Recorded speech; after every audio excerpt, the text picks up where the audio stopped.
So yan, good day sa inyo netizens. Ngayong araw ay kukuha tayo ng bagong sasakyan. On the way na tayo ngayon kasi kukuha tayo ng bagong sasakyan dahil pupunta tayo ng Bicol. At sa pagkakakita nyo naman ay naka Honda Civic RS tayo. Nakakaawa to lalo na pag dumaan ng mga parting medyo mga lubak-lubakan. Bandang Quezon may mga lubakan na ako nadadaanan dyan. So naisip ko na dapat hindi ito yung dali natin para hindi naman gaano nakakaawa sa biyahe at di gaano mabugbog. Especially sumasabit din to sa mga medyo matatarik. So nakakailang talaga siyang dalhin. Nababalitaan ko, meron pa daw na ulan na parating. So baka hindi natin masabi, may mga konting baha tayong madaanan ay nakakapangamba. So kukuha tayo ngayon ng bagong sasakyan at ipapakita ko sa inyo kung ano yung kukunin natin na sasakyan. 1 hour later. At ayun na nga netizens, so pinick up na natin yung ating GWM Haval H6. Inabutan ako ng ulan, hindi ko na ipakita sa inyo. Pero ayan, may clips tayo. Ito yung drive natin ngayon papuntang Bicol. Makikita nyo, mas malaki siya. At saka syempre, ang pinakamahalaga is yung ground clearance. Dapat mas mataas siya. So ngayon, hindi ka na makangamba-ngamba kahit ka mayroong mga lubak-lubak or mga uneven roads. Yung mga ganyan, hindi na siya nakakapangamba ngayon. Saka yung mga humps, lalo pagka puno ang sakay, tapos meron ka pang kargadang mga gamit. Hindi ka na makangamba na hindi kakayanin yung sasakyan. Easy-easy lang. Mas dire-diretso yung drive mo. Ang pakaramdam ko kasi dito sa Haval H6 netizens, nung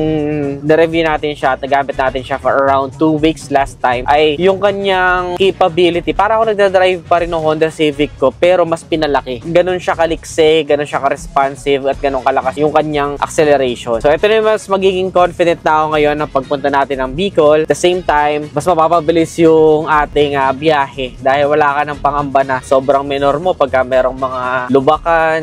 So kagaya na to, maulan, sarap kapag malaki yung dala mong sasakyan, super confident ka. So ito yung gagamitin natin ngayon to Bicol, pero bago yan, pupunta muna tayo ng Shangri-La dahil meron tayong event sa Honda. So full pack yung araw na to. Hindi ko na binidyohan yung kaninang ginawa ko na umaga, pero full pack yung araw na to. Tingnan naman natin kung ano yung makikita natin sa Honda. Pumunta tayo ngayon sa Shangri-La. Wow, social. Kasi meron daw bagong pasabog ang Honda. So excited na ako kung ano nga ba yung gagawin nilang kakaiba ngayong araw at medyo social yung kanilang venue. Tignan natin kung ano magaganap. Excited ako.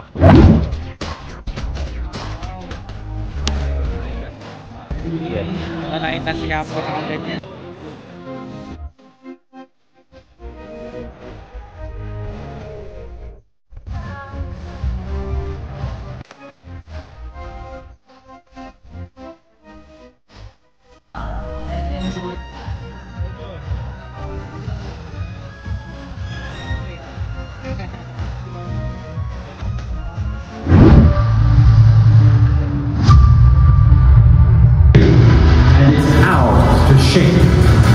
Let us all transform the future.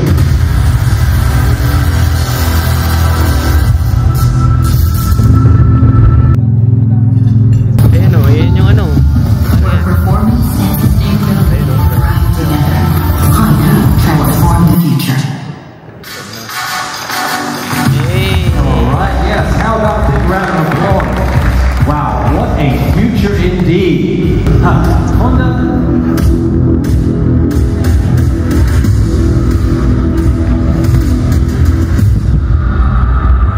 Once again, let us all give a round of applause to the all-new EM1E.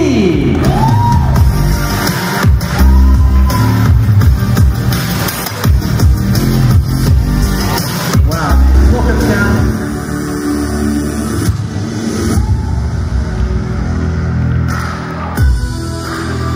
All right, ladies and gentlemen, how about a round of applause for Honda's power products? Totoo nga, chismis netizens, dito tayo ngayon sa Honda, Transform the Future, at sila nga ang kauna-unahang naglabas at babago na magiging electric vehicle, pati yung mga motorsiklo or scooter natin dito sa Pilipinas. Nirelease nila ngayon yung EM1E na merong swappable battery kung saan nahuhugot yung battery at napapalitan, at may presyo siya ngayong 155,400 pesos. Sabay nga niyan, nilabas na rin nila yung hybrid na Honda Civic netizens. We are proud to present the new Honda Civic RS EHEV in the Philippines.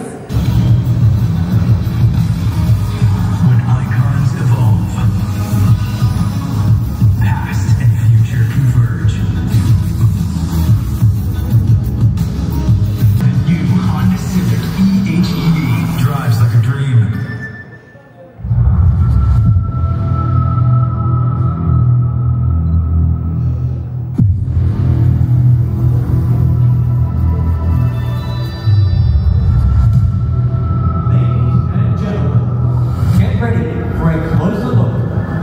new Civic RS EHEV.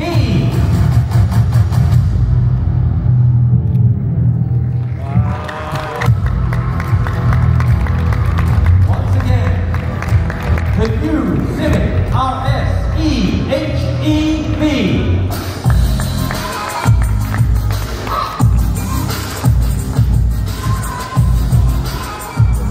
Wow, look at that beauty. Ladies and gentlemen, let's get this Totoo nga ang balita, Nedises. Ito na nga, nandito tayo sa Honda ngayon. Transform the future. Sila nga nauna na maglabas ng mga electric vehicles, including itong kanilang electric na motorsiklo, Nedises. So, tawag nila dito is EM1E na may presyo ngayon 155,400 pesos. Ang maganda dito, Nedises, pwede mong iswap yung battery niya, natatanggal siya. Tapos, yung itsura niya, very futuristic talaga. Kasabay nga dyan, Nedises, nirelease na rin nila yung hybrid ng Civic RS sa kamukha nung sa atin. Napakaganda ng kulay. Palagay nyo, kapatok ba to sa Pilipinas? Comment nyo naman dyan sa ibaba. Malalaman pa natin yung full features niyan sa October, pero nakita na natin natong hayan dito sa kanilang event kung gaano kaganda yung Civic na yan. Kaparehas pa rin siya ng itsura ng Civic natin. Ang ina-expect ko lang sana, maging hatchback na siya kagaya doon sa ibang bansa. Pero still, hybrid engine na. Nag-uumpisa na sila. Sa tingin nyo, Nedises, magiging fully electric na ba ang future ng Pilipinas? I-comment nyo naman dyan sa ibaba. Sulit ba tong EM1E na nilabas nila sa presyo 155,400? Kung ikaw, bibili ka ba nito?